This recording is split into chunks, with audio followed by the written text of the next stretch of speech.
This is Newton News.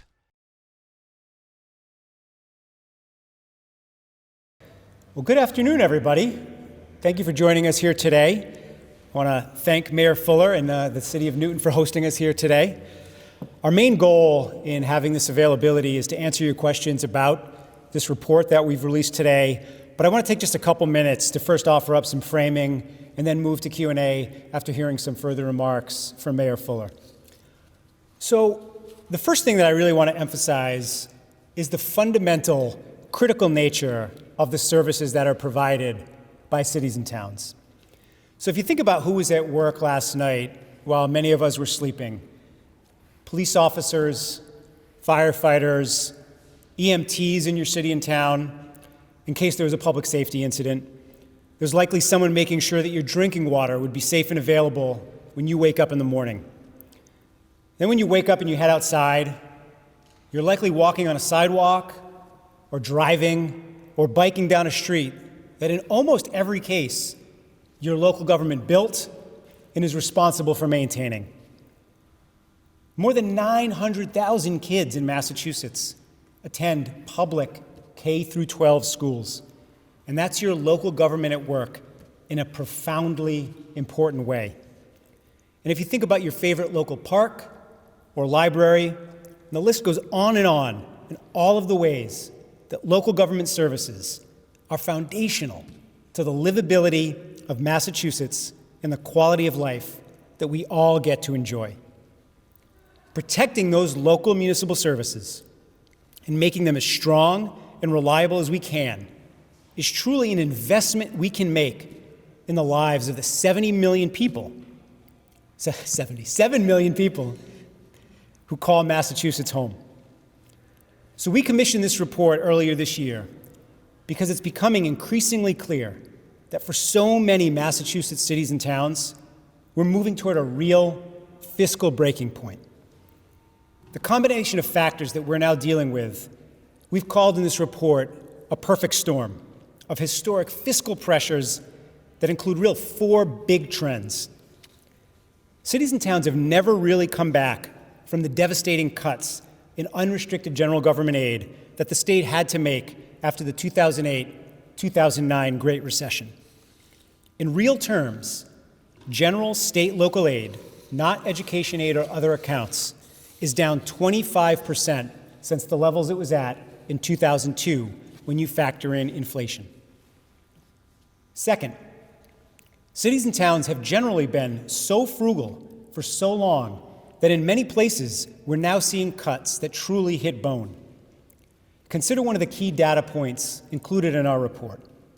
Since 2010, average annual spending by Massachusetts cities and towns has grown by just 0.6%, compared to 2.8% for state government and 1% for the average of all U.S. cities and towns. That's a very long period of time, leaving certain municipal services unfunded or underfunded and losing public employees in the services they once provided to attrition. After so many years, fiscal austerity really takes a major toll on the quality of municipal services. Third, today we're seeing sustained post-COVID inflation that's making everything that cities and towns pay for more expensive. Energy for buildings and vehicles, employee health benefits, pensions, supplies, construction equipment, everything, many of which we can all relate to in our own household budgets.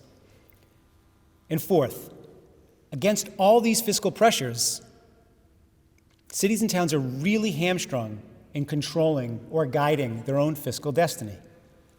You all know about Proposition 2.5, the 1980 law that restricts how much municipalities can raise their revenue by every year. So here are two of the related and significant data points from this report.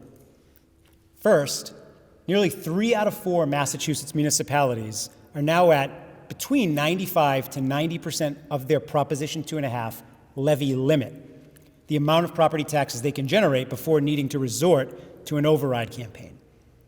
Put another way, most cities and towns are getting all they possibly can out of the property tax, barring an override, and they have very few options for generating other types of local revenue. Second, the report shows that overrides are really a non-starter in most Massachusetts cities and towns. Gateway cities and rural communities in general lack the property values, household income, or both to enable them to raise significant revenue from an override. In many communities, residents literally can't afford to vote yes on an override. So what we've seen is that since 2010, 56% of cities and towns haven't even attempted an override.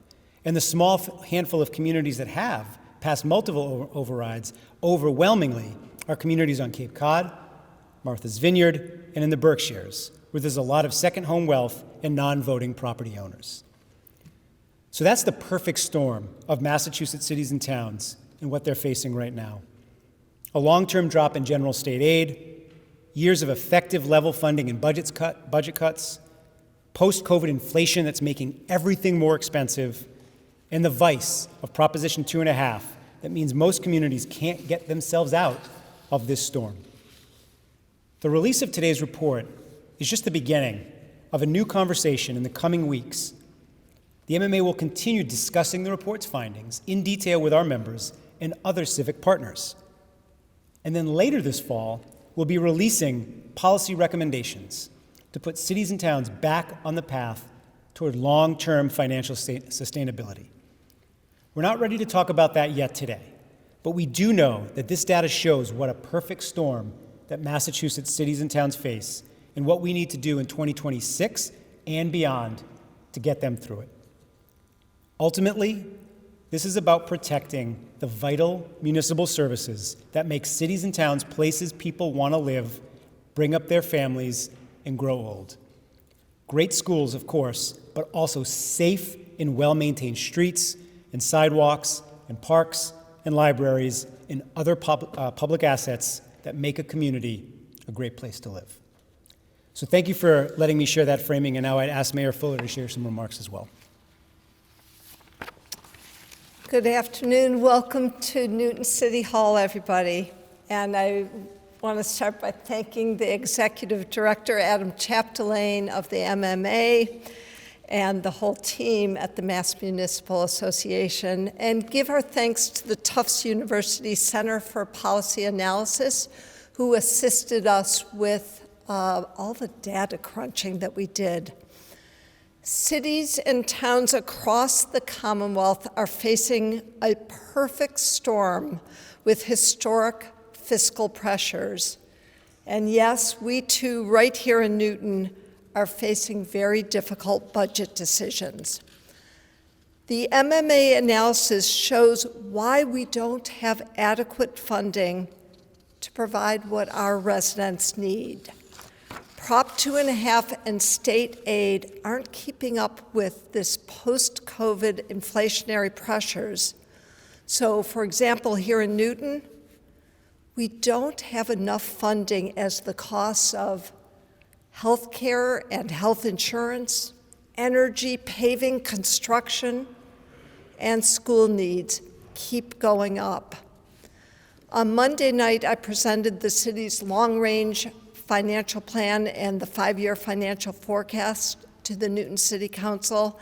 I'm so glad to see City Councilor Allison Leary and City Councilor Martha Bixby join us this morning.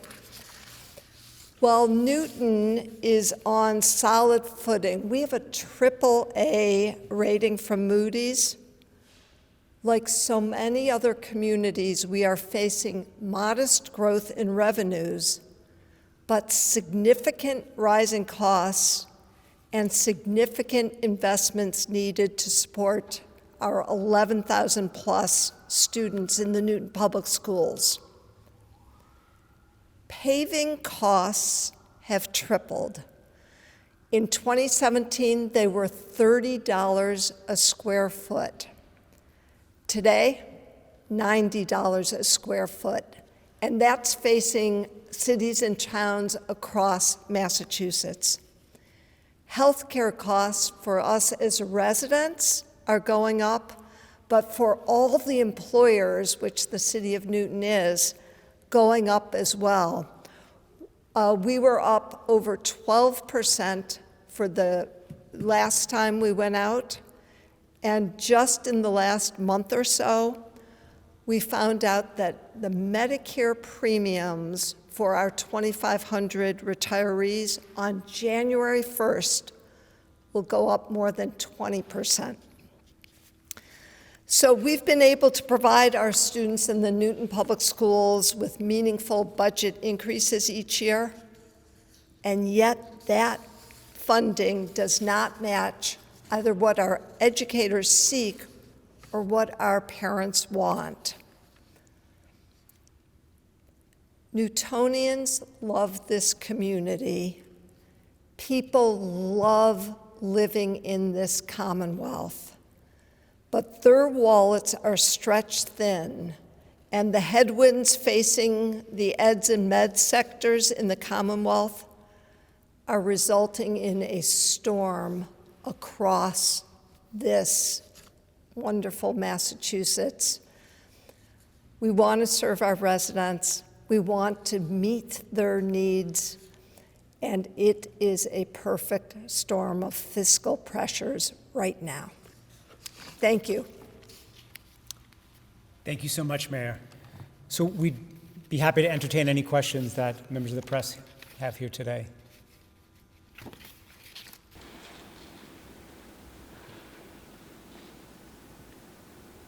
Okay.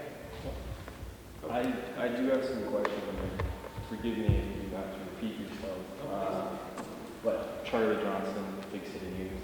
I'm just curious, as far as Proposition 2.5 is mentioned throughout the report, is the MMA calling for specific reforms to that law eventually, or other new options for revenue in local government? So I'd say today, we're scoping the challenge. So this report lays out the stresses that cities and towns are facing and why they're facing them and how we got here. So of course there's lots of talk about the impacts of Prop 2.5 since its inception in 1980. But in terms of what we're recommending, we're going to work on that with our members through our board of directors, through our fiscal policy committee, and develop a menu of potential solutions that we're excited to release in November. So today's really about scoping the challenge, and in just really probably a month's time, we're going to be ready to talk about solutions that we think could start to work towards alleviating the pressures. Do you want to add anything to that? Hi, I'm Councilor Allison Leary. So one of the things the mayor just talked about was the pressure of high health costs, which is squeezing every community, every family, every small business. I have been following this for the last year because there was a ballot question in the 10th Middlesex, non-binding ballot question that asked of the representative, shall this representative support a single-payer system of health care? It passed over 68% in the 10th Middlesex, and I was shocked. And I heard later that there were 18 or 19 other non-binding ballot questions throughout the state with similar, very high, surprising to me, like more than 60, some of them were 70% in favor, which to me demonstrates the stress that healthcare, and I don't have to discuss what's been going on in healthcare the last few years. I've been following the work in healthcare financing, and GF, organization that often collects data for healthcare. We have been developing through any limits that we've tried to put in place for healthcare every single year. And it's crushing our budget, and it's hurting our citizens and our small businesses. I would like to see MMA have a discussion on single-payer healthcare or something like it at the next conference in January, because I think, to me, it's staring me right in the face that this is one of the costs we might be able to do something about,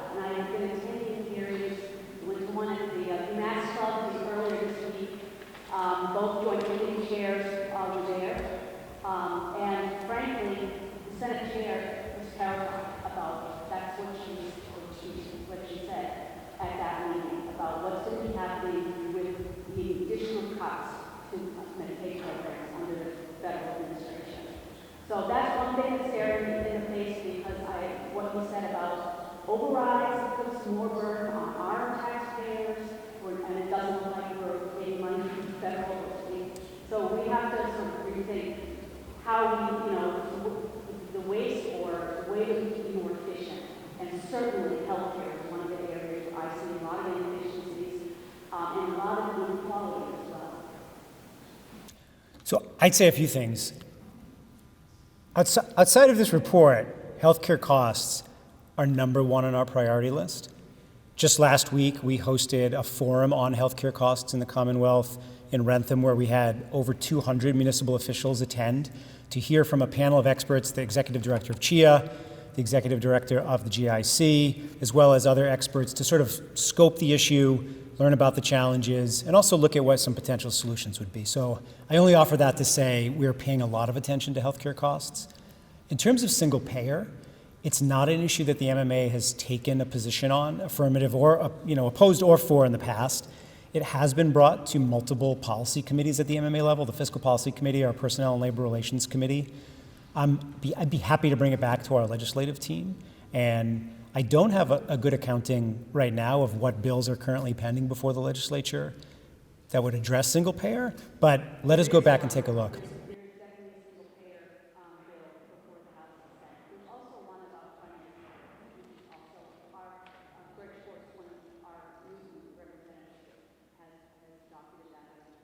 We have been engaging quite deeply on the primary care matter, meeting with some of the advocates around that, particularly Dr. Altman, who maybe you've heard from around the primary care legislation, engaging with the legislative leadership that's been sort of promoting some competing bills on that issue, but I'm happy to take it all back and include it as part of our conversation. Just so you know, I've been helping to organize a forum on the marriage care with Dr. We're having another one later this month on the 29th at the Walker Public Library. Thank you, Allison. We're going to see if there are some other voices. Yes. Other questions? I'm Dee. I'm a reporter with Brookline.News. You talked a little bit about sort of what seems like the minority of cities and towns who have actually gotten overrides recently. You said, I think it was Martha's Vineyard, the Cape, and the Berkshires were a lot of those. I know Brookline has also sort of been passing overrides. I think it's about a 3-year cycle. I'm curious if there's anything else you can say about like what we've seen push communities to successfully pass overrides versus the ones who are kind of at their limits and haven't been able to do so. In my experience, and it's hard to statistically quantify this, but in my experience, communities have to work to develop an override culture in their community.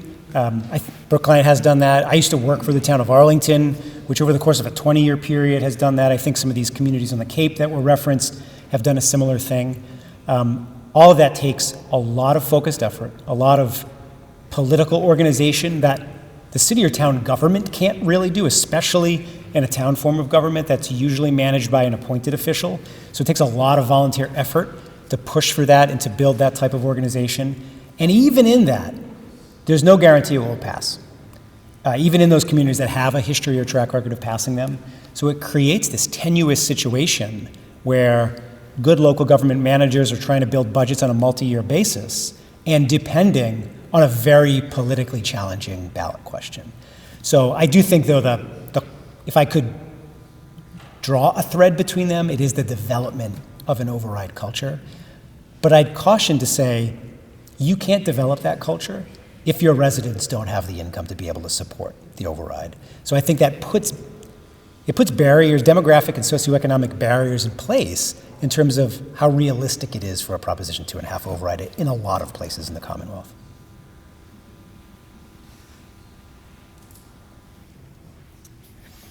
We'll be happy to stick around for any if there's any individual. one-on-ones, yeah. Thank you all for being here. Yep. Thank you, everybody.